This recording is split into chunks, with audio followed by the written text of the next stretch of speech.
जी अस्सलाम वालेकुम सबको। पहली बात तो ये है कि बहुत बहुत शुक्रिया आप सबका आने का, और बड़े अरसे से आप लोगों से इंटरेक्शन नहीं हुई थी, तो ये एक बड़ा अच्छा मौका है कि हम आपको बता सकें, आप हमसे पूछ सकें कि आइंदा आने वाले वक्तों में क्या होने वाला है और क्या कोशिश की जा रही है, और इस टूर किस तरीके का गया। बल्कि टूर नहीं, मैं क्योंकि मेरी इंटरेक्शन काफ़ी अरसे के बाद हुई है, तो पूरा जो पिछला एक साल का tenure, I think we can also talk about that.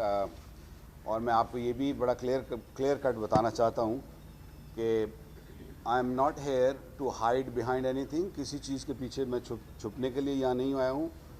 बड़ा क्लियर और कैटेगोरिकली, और आपको हर चीज़ जो सच है, हकायक हैं, वो बताऊँगा। और जो प्रॉब्लम्स हैं, जो मुश्किलात हैं, और जो हम आगे प्लान कर रहे हैं, उसके सब के बारे में आपके सवालों का इंशाल्लाह मैं सबका जवाब दूंगा। आप जहाँ तक बात टूर की है, तो टूर सबके सामने है। थोड़ा टफ़ ज़रूर था, मुश्किलात थी। जिस तरीके से आजकल क्रिकेट वर्ल्ड वाइड हो रही है, वही मैंने फिर बात आ गई ना कि इट्स नॉट एन एक्सक्यूज़। लेकिन ये है कि कोविड के इश्यूज़ हैं, हम सबको मालूम है। क्योंकि जिस तरीके से हम टूर पे गए और जिस तरीके से 14-15 दिन का जो वो क्वारंटीन का टाइम था, उसके बाद टाइम की किल्लत, और जिस तरीके से ये सारा टूर हुआ, उसमें ज़रूर मुश्किलात थी। पहला टेस्ट मैच हम माशाल्लाह बहुत अच्छा खेले। आई थिंक थोड़ा सा ऑफ कोर्स गलतियां ज़रूर हुई। New Zealand is always a tough tour, we all know that. और फिर दूसरा test match, I think last आखिरी 1-2 दिन की जो क्रिकेट थी, वो उसमें हम लोग थोड़ा सा लेट डाउन हुए, हम सब लोग। थोड़ा नो बॉल का भी 1-2 इशू हुए, फिर कैचेस का ड्रॉप होना। आई थिंक ये सारा कुछ मिला के टूर की वो परफॉर्मेंस जो हम चाहते थे वो नहीं हुई।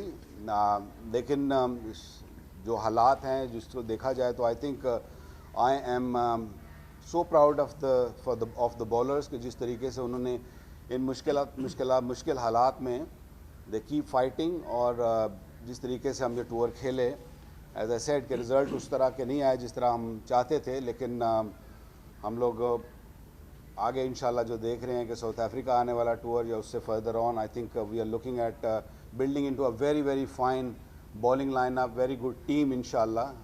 क्योंकि अगर वाइट बॉल की क्रिकेट देखी जाए, तो उनकी बॉलिंग और सारा देखा जाए, तो वी हैव गॉट सोर्सेज के जो आने वाले वर्ल्ड कप, एशिया कप, जो मेजर क्रिकेट आने वाली है, I am really looking forward के जिसमें we do really well.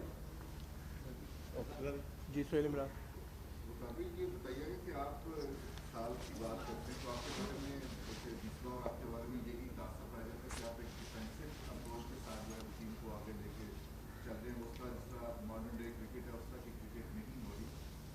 Bowlers की आप जिक्र करते हैं, तो आप खुद इतने बड़े लेजेंड रहे हैं। नसीम शाह जो 2 अक्टूबर को अपना आखिरी मैच T20 का खेलता है नेशनल में, उसके बाद वो 1.5 महीना वो क्रिकेट नहीं खेलता, ड्रॉइंग से वो प्रॉब्लम आता है। तो क्या आप ऐसा भी रीजन था कि अगर हम उसको यकदम टेस्ट में डालेंगे तो उस तक रिजल्ट नहीं मिल सकेंगे जिसका आप सोहेल मियाँ, अगर किसी को भी उस टाइम, जैसे मैंने कहा ना कि उस हालात में किसी को भी खिलाते तो मुश्किलात ज़रूर होती है। नसीम शाह एक बहुत टैलेंटेड यंग फास्ट बॉलर है, और उसने ये प्रूव किया है।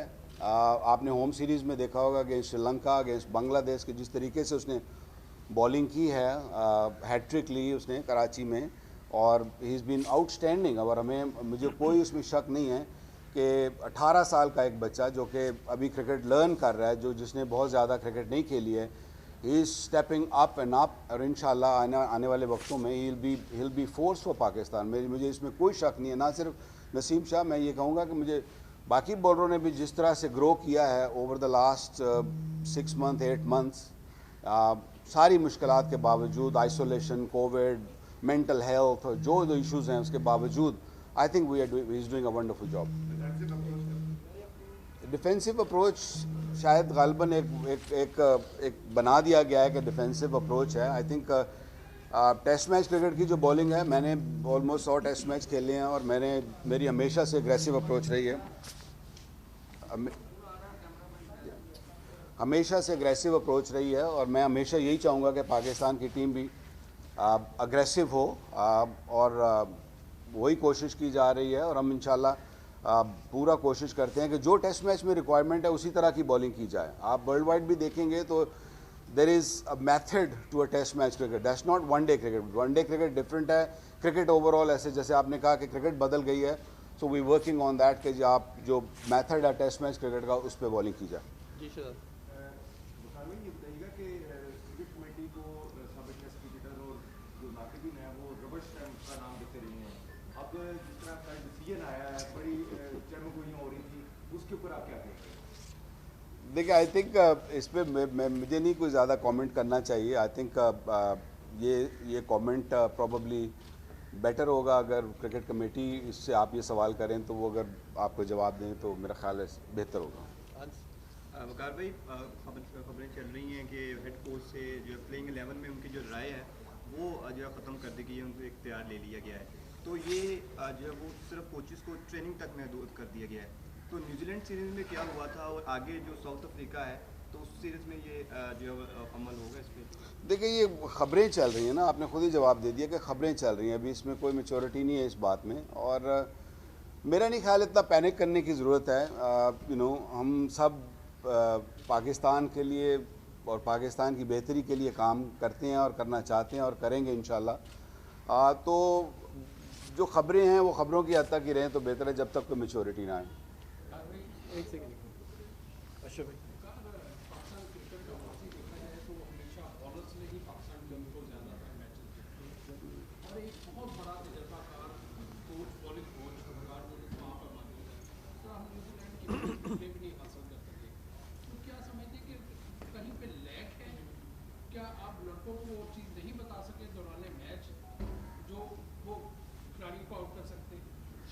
नहीं ऐसा नहीं है, आप ज़रा ओवरऑल बड़ी पिक्चर देखेंगे, जैसे मैंने पहले दिखाने की कोशिश की, शायद मैं बता नहीं सही सका कि जी जो हालात हैं आप उनको तो कंसिडर नहीं कर रहे ना। कि हाँ मैं ये तो नहीं कि मैं बताता नहीं हूँ या मुझे नहीं पता टेस्ट मैच क्रिकेट का कि टेस्ट मैच की क्रिकेट किस तरह होनी चाहिए।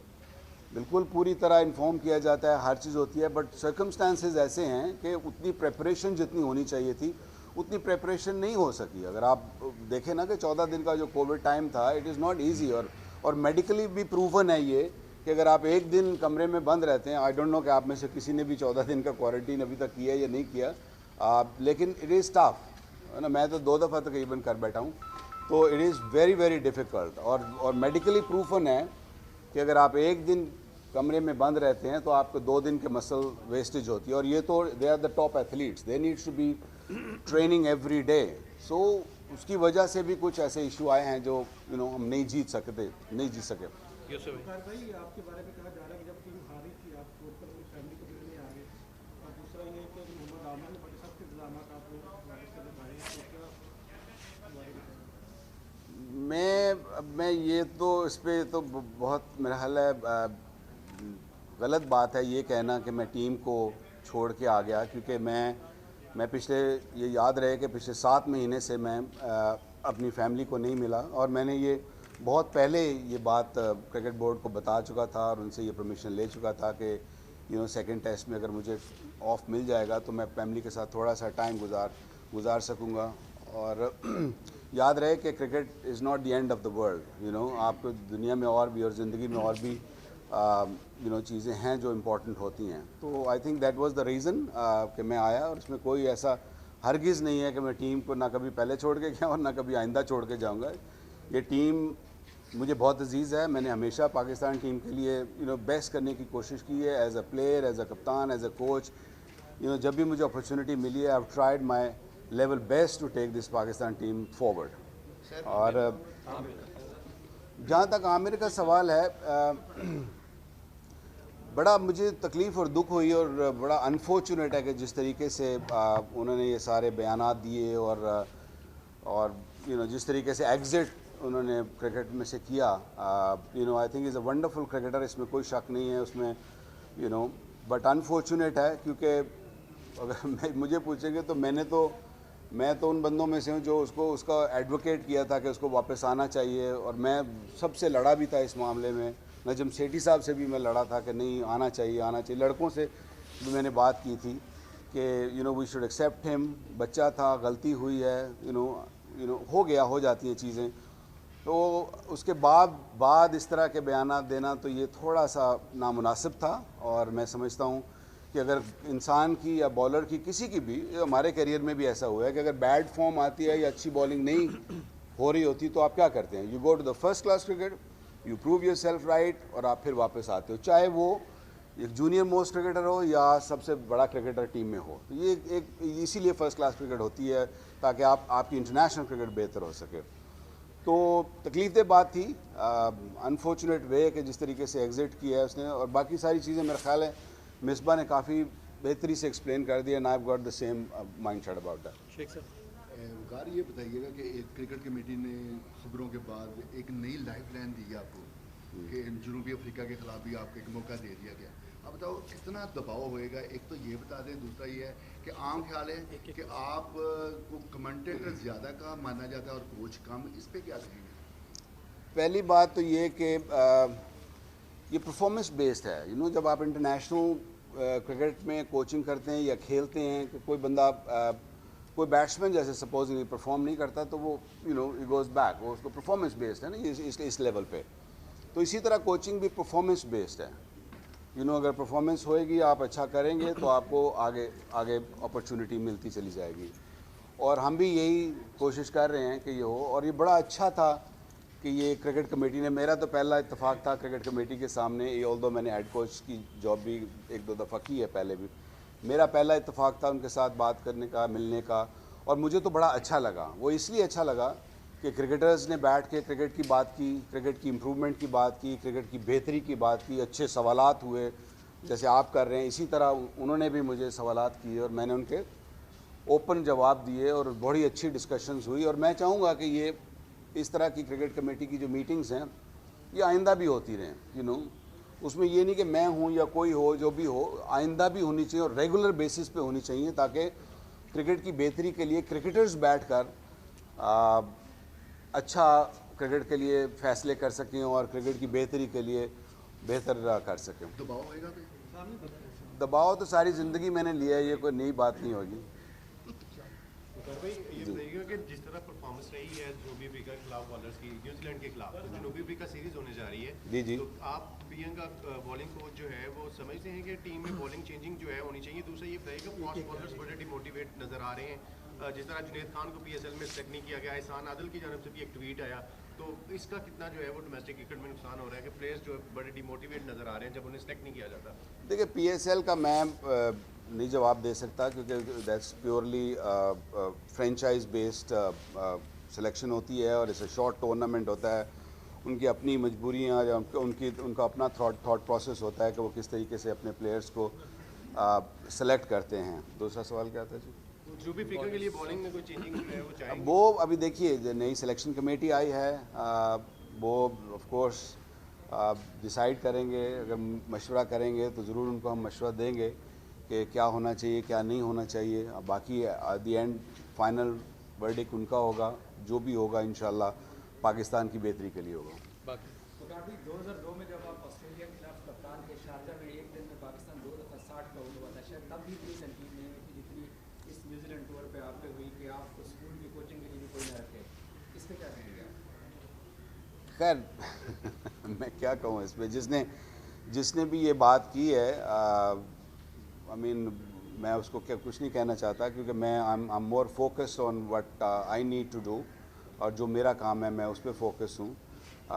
नो, क्रिकेट में होता है, क्रिकेट में हार जीत होती रहती है। हम जब जीतते हैं तो शायद वही लोग बिल्कुल खामोश हो जाते हैं, निकलते नहीं हैं। अनफॉर्चुनेट है कि पाकिस्तान में एक ऐसा नैरेटिव बन गया हुआ है कि हम उसी वक्त बाहर आते हैं और उसी वक्त इस तरह के बयानात देते हैं जब टीम थोड़ा सा नीचे जा रही होती है। तो इंशाल्लाह ये वक्त आने वाला आगे इंशाल्लाह जब ऊपर। आपके साथ तो नुकसान नहीं, मुझे कोई दुख नहीं हुआ। मैं आई एम नॉट बॉदर्ड, क्योंकि मैं इस तरह की जो यू नो बातें होती हैं उस पर मैं गौर नहीं करता हूँ। जी, सबसे ऊपर एक क्वेश्चन प्लीज़ करिएगा क्योंकि टाइम है। जी खान साहब प्लीज़, और रिपीटिशन ना ये पाकिस्तान में अजीब कल्चर है कि कोई टीम अगर हारे तो फ़ौरन कहा जाता है कि कोच रिजाइन दे देगा।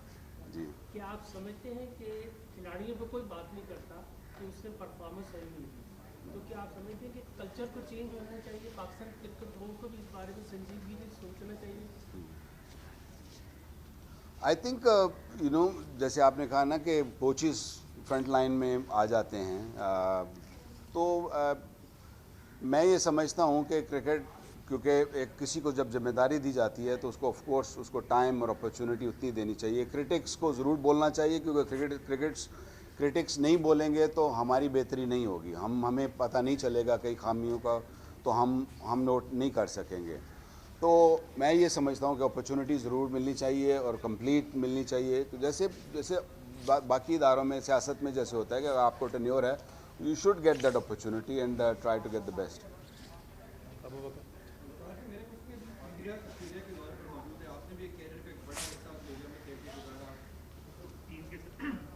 टीम के साथ भी अपने कोचिंग करियर पे भी, और अब आप वहाँ पे रह भी रहे हैं, जिस किस्म का रेसिज्म उनको फेस करना पड़ रहा है इंडियन टीम को, और जिस तरह का हॉस्टाइल किया जा रहा है ऑस्ट्रेलियन अवाम की तरफ से, आपने कभी इस तरह का रेसिज्म फेस किया ऑस्ट्रेलिया में रहते हुए या कभी खेलते हुए? अबू बकर, ये मैंने एक्चुअली टू बी ऑनेस्ट इस खबर को मैंने सुना भी नहीं, पढ़ा भी नहीं जो आप बात कर रहे हैं, तो I am sorry I can't answer.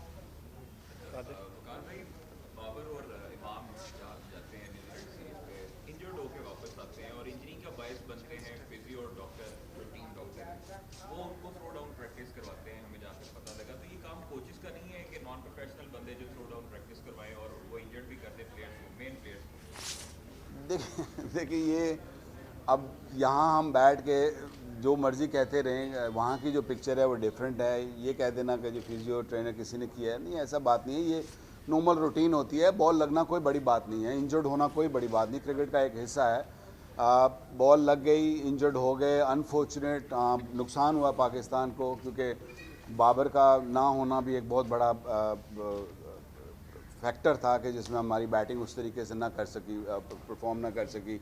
और दूसरा ऑफ कोर्स कैचेस का ड्रॉप होना। आई मीन बहुत सारे एलिमेंट्स हैं छोटे छोटे जो हमें एड्रेस करने की ज़रूरत है गोइंग फॉरवर्ड, और इंशाल्लाह we will address those points and इंशाल्लाह डू वेल। Last question. अच्छा वकार, ये अभी हमने दौरा न्यूजीलैंड पे भी देखा कि जो हमारे पेस अटैक था खास तौर पर, जिस तरह नसीम शाह है वो 140-144 के करीब बॉल करते थे। इस टूर के ऊपर उनकी पेस आई है काफ़ी नीचे, 135 के पेस पे कर रहे थे। इस तरह अब्बास जो हमारे मेन स्ट्राइक बॉलर है, उनकी भी बॉल जो है वो स्पीड उस तरह नहीं रही है। जैसे ही गेंद पुराना होता है तो उन्हें भी स्कोर लगना शुरू हो जाता है। इस तरह ही फहीम अशरफ है, उनकी भी पेस काफ़ी नीचे गिरी है। तो आप क्या समझते हैं, आप एज ए बॉलिंग कोच हैं, आप खुद भी काफ़ी तेज़ बॉलिंग करवाते रहे, तो ये इम्पैक्टफुल नहीं होता कि जिस तरह पेस गिर जाना एकदम से बॉलर्स की? क्या बॉलर्स उस तरह ट्रेनिंग नहीं कर रहे? देखिए पेस जो है it's important, I understand that, ज़रूरी है पेस अगर हो तो आपके पास, दैट्स गुड। लेकिन 20 विकेट्स लेना जो ना वो ज़्यादा इंपॉर्टेंट है मेरे लिए। वो किस तरीके से लेना है, that is more crucial than कि जी वो 140 पे कर रहा है, ये 150 पे कर रहा है। अगर वो 150 पे कर रहा है और विकेट नहीं ले रहा तो दैट्स यूजलेस, और 122-25 पे भी कर रहा है और विकेट्स ले रहे हैं, I think that is good enough for me. तो इस पे मैंने कभी पेस को इतना कभी मैंने कंसिडर करने की कोशिश नहीं की है। मेरा जो एम होता है वो होता है कि how to get the best out of a youngster. और नसीम शाह की जहाँ तक आपने बात की, is only 18, don't forget that, maybe not even 18, 18 साल का बच्चा है, and he is gone through a stress fracture, back stress fracture, and then he is of course had a groin issue also. So कोई भी जो fast bowler जब अपनी इस एज में आता है, मैं अपनी भी मिसाल दे सकता हूँ, I had stress fractures in my back at that age, और ये सब कुछ है। आप ऑस्ट्रेलियन फास्ट बॉलर्स भी उठा के देखेंगे, 3-4 साल लगे हैं उनको to get mature at this level. तो हम कोशिश कर रहे हैं कि वो, of course I would love him to go back to his normal pace जो उसकी है 145-150 भी, but I think it will take a little bit time. Once थोड़ा सा मैच्योर होएगा, उसके bones are stronger, I think he will get better. Hafeez, last question please, जल्दी।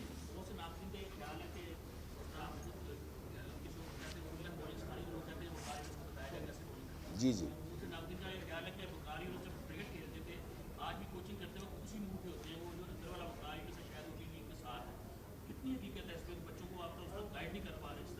नहीं आप मुझे सवाल की समझ नहीं, सॉरी दोबारा करिएगा। वो नाकदीन कौन है, उनका नाम भी ले लेंगे तो मेरे लिए बेहतर हो जाएगा। वो आप नाम ले लेंगे तो मेरे लिए बेहतर हो जाएगा ना, आसान। जी जी जी,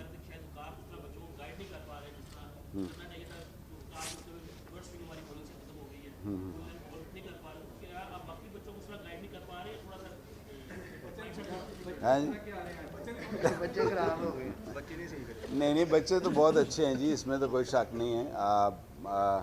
लेकिन ये है कि ये उनका अपना सोचने का तरीका है। आई मीन उन्होंने क्रिकेट खेली है, वो उनके कमेंट उनके हैं, ऐसी कोई बात नहीं है। ना वैसे मैंने कहा ना कि मैं दो दफ़ा हेड कोच भी रहा हूँ, बॉलिंग कोच भी रहा हूँ, तो कुछ ना कुछ तो मेरे में अच्छा है ही है, तो तभी मैं इधर खड़ा हूँ ना जहाँ मैं खड़ा हूँ।